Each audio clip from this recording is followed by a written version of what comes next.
ก้อนธรรมดีนี่ผมกับจุดแบ่งแล้วนี่เขาที่มาเป็นเลือดแปลงเนาะเป็นเลือดแปลงกินกับเป็นน้องมีแขกก็คือแซวน้องมีทั้งเลือดแปลงมีทั้งลาบแล้วก็ต้มเนาะอันนี้เขาขวดในเขาดิบเนาะหวานมันหอมเลยทุกคนรู้หูเลยว่าชาวใดขวบว่าจะว่าจะหนีขวบแบบซีขวบหลังอันนี้ก็ต้มเนาะนี่ต้มโอ้หลังเนาะนี่ก็ขวบมันหอมเนาะคนก็มาหลายเนาะวันนี้บรรยากาศโอ้นี่ก็กำลังขั้นตอนเนาะตอนนี้เขารู้เลยขวบเก็บหน้าเราแล้วเนาะ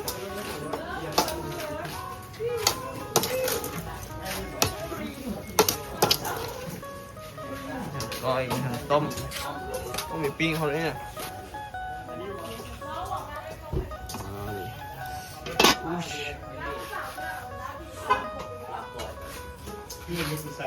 วันนี้ขั้นตอนการเฮ็ดเลือดแปลงเนาะวันนี้เนาะฮะเขาเนี่ยเป็นคน เหลืองหวานเลยดิ โจกอันนี้ให้มันเย็นโอ้เขา เป็นเชื่อไหมกระเป๋าเป็นเชื่อด้วยของมัน เวลาเขาจะว่างโฆษณาเขาก็ใช่อย่ามืออย่าขนาดมือคนเห็นยังใส่หนีมึงเคยเบิ่ง sorry ครับวันที่ยิบกินซื้อแล้วมึงกิน ไม่เฮ็ดได้ โอ้ยยิบเดี๋ยวออกเป็น เอาคือตองก่อนคือมีสีคนสียังมันเฮียลงมาเลย ต้องมีสูตรเนาะ เสียหน่อยลูกเอาหนักเนาะ ต้องมีสูตรเลย ของเขาก็ยังเฮ็ดสูตรอยู่เด็กบอก สูตรยัง ใบเขาก็ใส่ สุดซัก ซิป ใบยัง ใบใส่ต้มไก่ ไปยี่หูดไปยี่หูดเขาก็เฮ็ดซองเด้สูตรซอง สองนั้น ลึกๆแบบย่องน้ำยาเขาก็ใส่แบบนั้นบ้างเศษตู้เย็นเอาเนี่ยมาได้ทำแล้วเดี๋ยวมันจะกิโลเดียวสบายนี่ ปง มองแล้วตักภาษาเนี่ยพี่ มันก็บริกินเนาะมันถึงสะดวกมันใช่ก็มึง ออกไปผัดใส่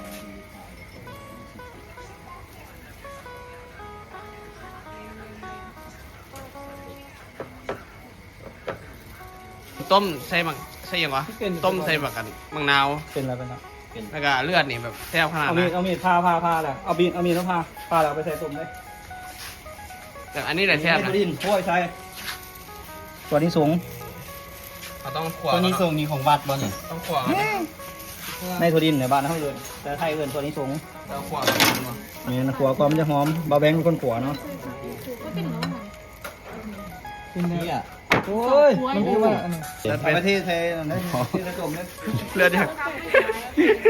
บ่ได้เนาะได้เนาะไม่อยากเล่นนะไอ้กบแล้วเขานะ บอสเซนเซอร์ดิ อยากเล่นน้ำร้อนเด้อ ไม่ได้ปาด เล่นน้ำร้อนเดี๋ยวเขาที่เปลี่ยนคือเราเนาะ ไอ้เบ้าจะวันเลือด เนี่ยเลือดเป็ด โอเค จะมาเบ้าบออกเสียงใช่ไหมไม่เลยเป็น โคยเกลือ บ่ได้เนาะเดี๋ยวท่านให้เล่นนะไอ้กบกับเป็ดที่ ใต้ ไหน รังนะมอนะ จะแซ่บขนาดไหน จะรักกันยังไง เขาเฮ็ดกินเองเยอะแต่เอียดแซ่บสะอาดกินเราไม่มีเจ็บปอกมีของเสียอีกเจ้าแล้วสบายดีแต่เจ้านี่เติมใหม่มาเลยเจ้าบอกสบายดีเพจประตูนั้นโอ้เพจประตูก็ใหม่ละที่เด็กเว้ยไล่เพจไล่เบอร์แล้วปะพอทุกงอนเฮ็ดกินมาต้องขึ้นยังเว้ยอยู่นี่สบายเนาะก็เนาะสบายว่ะ ถ้ากินแล้วก็ทายอย่างเดียวเนาะถ้ากิน จะกินทีอีกผัดชุด อยู่แล้วเนาะ อยากอยู่จะฆ่าเดือนเลย เดือนอะไรเต็มเนาะต้องแ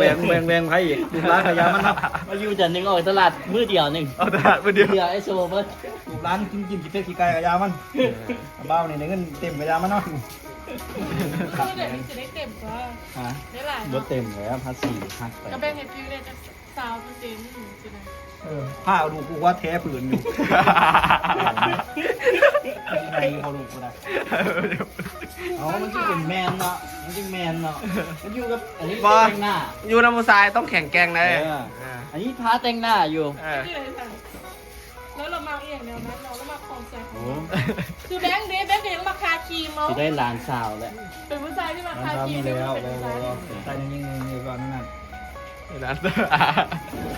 ทำฟิวเป็นกระเทยเนาะไอ้จังไหนเนาะ เอาพวกนี้ทาแต่งหน้าอยู่ดิก็เลยจับออกมาก็เลยซับมาแกงหรือแกงกัน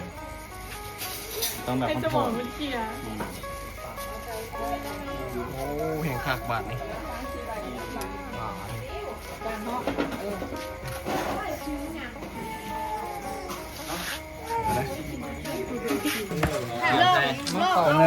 ครึ่งนึงเวียงกันครึ่งนึงว่าเซ่เอา โอ้ฟิวไม่อยากกินน้ำเนาะ ต้มปลาดิต้มปลาน้ำเกลือเลย แล้วปีแล้วไป ลาบปะเนาะ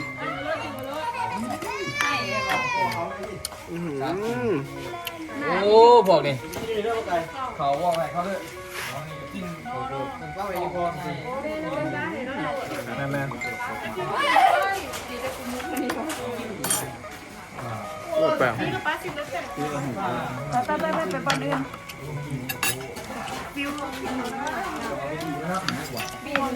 เอาคุณไปตักตกมาเหรอเอาตัวก็ตักเลยทางอ่ะตักตกมันหกคนนี้ ต้มเหรอมีมะนาวใส่เนาะแกะข้าว แป้งดิบน้ำเพื่อน ฮะอ๋อ เชียร์ อ๋อ thank you เอาไว้ นี่รู้แต่ เอาบ่ บ่ โอ้ตัวนี้สูงยังปะเดี๋ยวเจียวสูงกระเซ่ได้ส่วนก่อนแซ่บ งอน เก็บเลย หลายคนเนาะแซ่บขนาดง่ายกินโคตรแซ่บนะ โอ้ยเอ้าของไปนี่ ต้มเลย โอ้ตัวเป็ดก็เย็นไว้ใช่ปะเป็ดสดทำไงมันนะ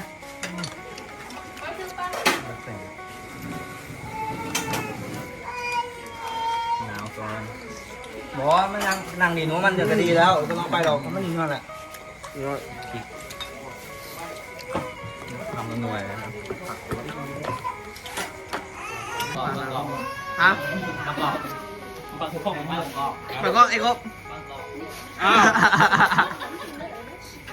มาที่ตรงนี้เนาะบังกล้องมาได้อีกไหมโอ้พี่เลือกขนาดไหน ผัดผมก็กินน้ำก่อนจ้ะ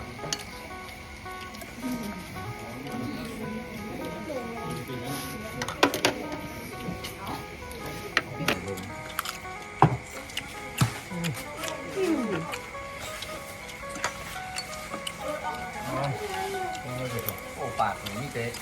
นี่คือเจ๊เกียร์เตอร์ ใช่ไหม ไม่ใช่หิวเลยนี่เรายูทูบเบอร์ครับเจ๊หิว วันนี้กินข้าวจะเข้าเนี่ยตื่นมา มี2บาวแบงค์วิตแบงค์ แข็งอย่างนี้ NIP กับบาวโต้เนาะ เดี๋ยวก็ซื้อหน้าก็เปิดเบิ้ง แซ่บ มันจะบอกอันนี้อะไร พลา มัมมัมมัม ขันหา มัม ทั้งว่าเลย มันหลอกท้ามเท่านั้นมันเจียบกล่องไปพูดไปแล้ว ไอ้บริทายนะ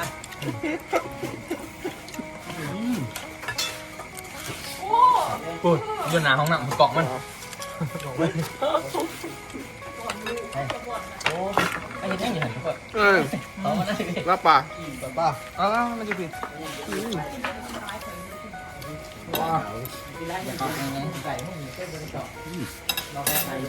ฮะ บาวโต้ มุมนี้แม่มุมนี้มุมนี้เป็นซองเฮา มือจริงเนี่ย ผมว่าปลาไหมกินเถอะนะเด็กกินแคมฟองกัน โอ้มอนี่กับพวก เฮ้ยมันจะมากินนี่แหละมา โชว์แล้ว เขาจะสิกินเนี่ยมันคือนะ โอ้ 11 โมงถึงกินแวะด้วยมามันแวะดิมันไหนไปอ่ะก็จะมากินเด็กแรงเนาะ โหเราช้ากระลาบกระดิ่ง 12 โมงถึงสิกินเดี๋ยวขอโทษเสกบอกแบงค์ก่อนเป็นแบงค์กับบุติโอ้แม่นแล้วกินเลิกมันจริงเปล่าบักแฮวบอลใหญ่ก็โทษเสกประตู เราไปไหนของอื่น เรามีแกงป่าเลย เอาเด็กเอาไก่ อ้าวแข็งอยู่ว่ะเขา 328ไม่ถึง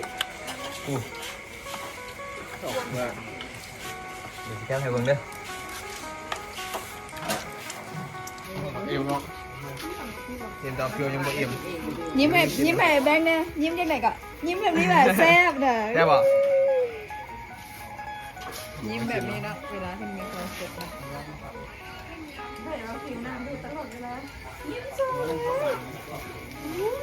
แล้วทุกคนวันนี้เขากากินข้าวแล้วเนาะไอ้น้องกับพากันกลับไปแล้วเขากาอาบน้ำแล้วเนาะที่นอนพักผ่อนแล้วทุกคนอย่าลืมกดไลค์กดแชร์ด้วยทุกคนได้ไปก่อนบ๊ายบาย